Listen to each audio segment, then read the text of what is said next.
C'est un dispositif qui a toujours annoncé un événement peu ordinaire. Ici, à l'Institut supérieur de commerce de Kinshasa, officiels et autorités académiques, ainsi que les représentants des étudiants des universités et instituts supérieurs, sont venus assister à la cérémonie officielle de remise en service des bus Transacademia consacrés à la mobilité des étudiants congolais.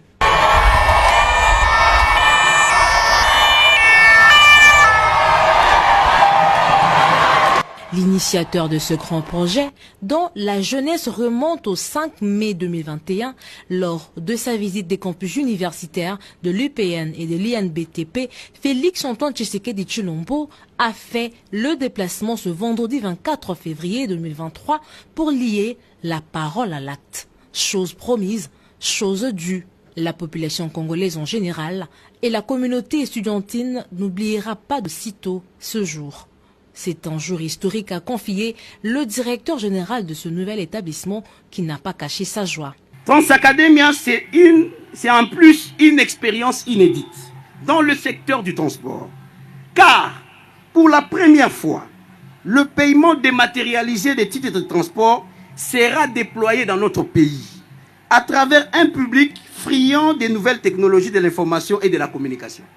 C'est via son application mobile Android ou iOS et le site internet www.transacademia.cd que notre jeune établissement assurera le transport exclusivement pour les étudiants préalablement identifiés à travers des souscriptions volontaires et validées par un abonnement, selon le choix d'un mois, 2 semaines, 1 semaine, pourquoi pas 3 jours.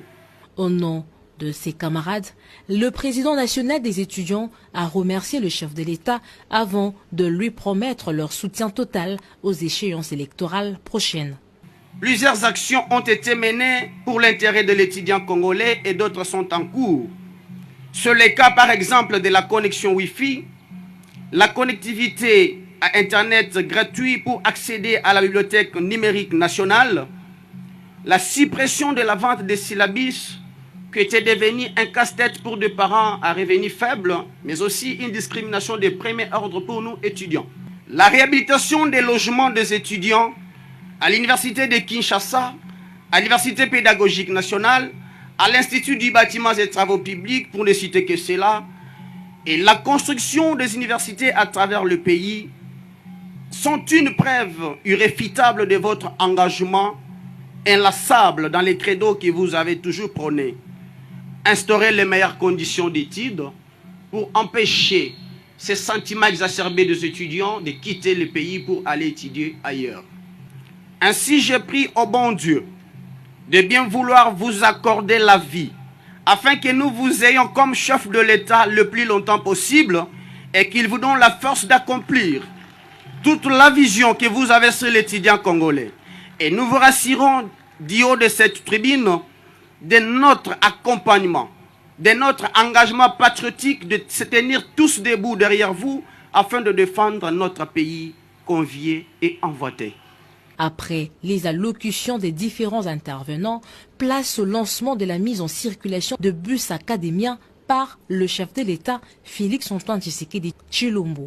Cette cérémonie intervient un mois après celle de la remise officielle du premier lot des bus. Plus de 450 arrêts de bus seront aménagés pour 58 lignes dans différentes communes afin de permettre le ramassage des bénéficiaires. Ces bus neufs et climatisés seront désormais observés sur les grandes artères de la capitale congolaise. Seuls les étudiants en ordre avec leur abonnement semestriel ou mensuel y seront admis. Aux bénéficiaires d'en faire bon usage. Mushaki muri Kivu ya ruguru mu buseruko bwa Repubulika ya Demokarasi ya Kongo nuko uwo muji wa Mushaki ubungo uri mu minwe y'abagwanyi b'umugwi M23. Leta ya Kongo ibandanye kwagiriza u Rwanda gufata mu mugongo uwo mugwi nago rukabihakana.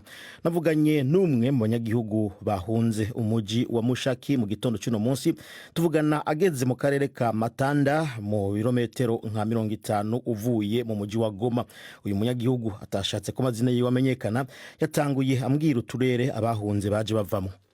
Bamwe bavuye za Mushaki, abandi bavuye za Nyabibwe, abandi bavuye za Kagusa, abandi bavuye Karuba, abandi bavuye muri Matanda baragenda, abandi basigaramo duhunga M23. Mwahasize hameze gute? Hari hateye ubwoba ko amasasu yabyutse ari kurira mu gitondo kare kare, natwe rero tubifata ibyangushe turagenda. Ubwo n'amasasu yaraswa nande? Ni M23 canke igisirikare ca Kongo canke bose barasa? Bose barashe. Ko twumva ko ngo ubu Mushaki yafashwe na M23, nivyo? Nibyo kabisa. Muvyemeza gute? M23 yafashe Mushaki inarazamuka igana aho bita Misekere iri kwerekera Karuba. Ubu M23 iri Mushaki, nta kibazo, abaturage bari kuja Goma bagatambuka nta kibazo, abari kuva Goma bari gutambuka nta kibazo. None muri zo zose igisirikare ca Kongo kiri he? Igisirikare ca Kongo carenganye Karuba, nimba bakiri Karuba ntako aya masaha nta mbunda zicumvikana, yaba M23 ntikirasa, yaba na guverinoma ntikirasa. Hanyuma abaturage mumeze gute aho hirya no hino aho mwahungiye? Abaturage tunafite wasiwasi y'amasasi no kubona tugiye kwinjira mu yindi ngoma, kuko turi kubona guverinoma ibyayo bitari gushoboka, niyo wasiwasi dufite. Hageze aho mubona ko hantu hagire hategekwe n'abandi bantu?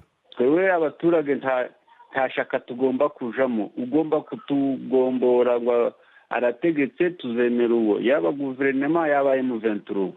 Hanyuma keretse ubwo bwoba mufise mumeze gute? Murafise aho mushobora kuryama canke ivyo gufungura?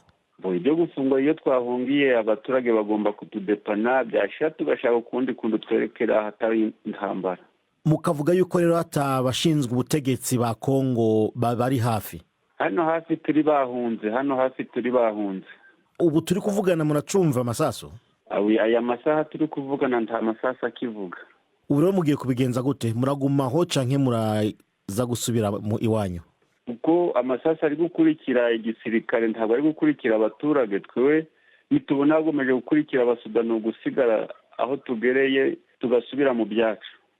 Mu buseruko bwa Kongo ingwano yadutse mu gitondo ca kare cyo kuri uyu munsi wa gatanu muri groupement ya Matanda hagati ingabo za FARDC n'abarwanyi ba M23, yatumye abanyagihugu benshi bahunga ingo zabo. Umumesha makuru w'ijwi y'Amerika Jimmy Shukrana bakomera yakurikiranye inkuru. Aka gace ka Mushaki kazwi kuba gakungahaye mu bworozi n'ubuhinzi kurusha utundi duce two muri teritwari ya Masisi.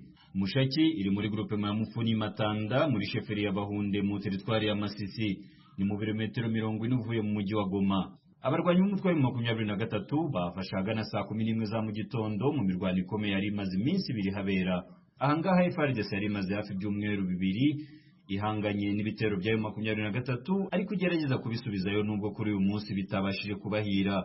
Ifatwa rya Mushaki ryemejwe na Lieutenant Colonel Guillaume Njike Kayiko, umuvugizi w'ingabo za Kongo FARDC mu ntara ya Kivu ya ruguru. Mu butumwa bwanditse yahaye itangazamakuru ryo mu ntara ya Kivu ya ruguru ahagana mu gicamunsi cya none, dore ko yari yirinze kugira icyo atangaza. Uyu yahamagariye abaturage gukomeza kugirira icyizere ingabo z'igihugu mu ntambara zihanganye mu nayo 23. Yongeyeho ko FARDC iticaye ahubwo ko ifite umugambi wo guhashya imitwe yose yitwaje intwaro binyuranije n'amategeko. Ibyifatwa ry'agace ka Mushaki byemejwe kandi n'uyu muturage twavuganye ari mu buhungira hitwa Karuba, agace kari mu birometero 8 uvuye Mushaki aho imirwano irimo kubera ubu.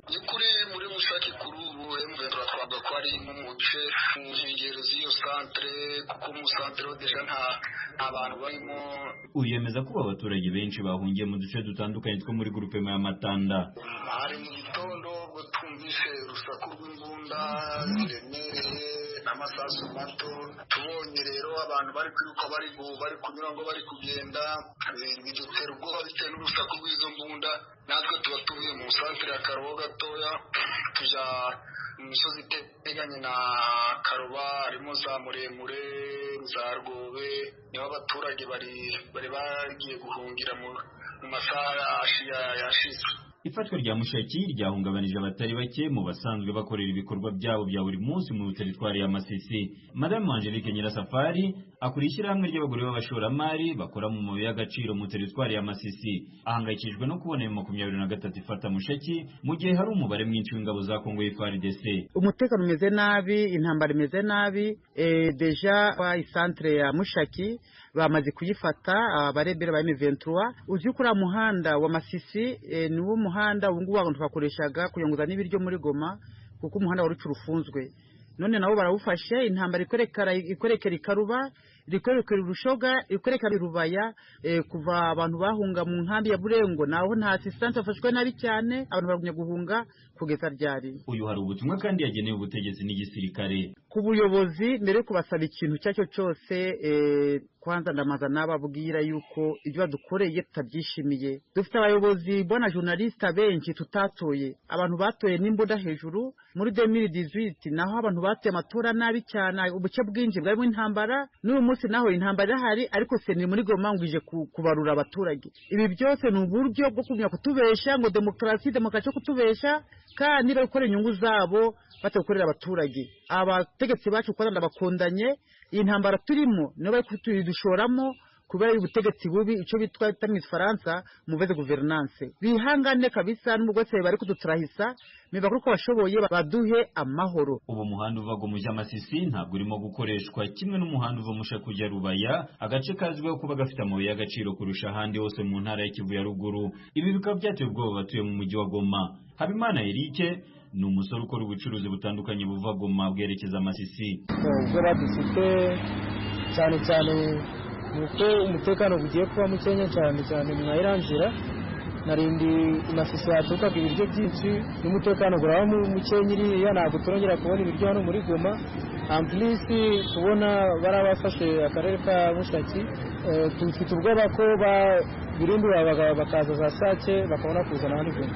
Ubuyobozi icyo twabusaba ni kugira ngo FARDC ikomeje imbaraga zayo, irebe yasha umwanzi M23 bamusubiza inyuma. Amakuru dukura mu mujyi muto wa Sake wegeranye na Mushaki yemeza ko ibikorwa bikomeje nk'ibisanzwe, ariko abatuye hafi ya Karuba bo barimo guhunga berekeza Ngungu. Uretse kuba umuvugizi w'ingabo za Kongo FARDC mu ntara ya Kivu ya ruguru yagize icyo yemeza binyujije mu butumwa bugufi yasubizaga abanyamakuru, nta muyobozi ku rwego rw'intara wagize icyo abivugaho. Ubwo twagerageje kuvugana na M23 ntibyadukundiye. Jimmy Shukrani Bakomera, Ijwi ry'Amerika, Igoma.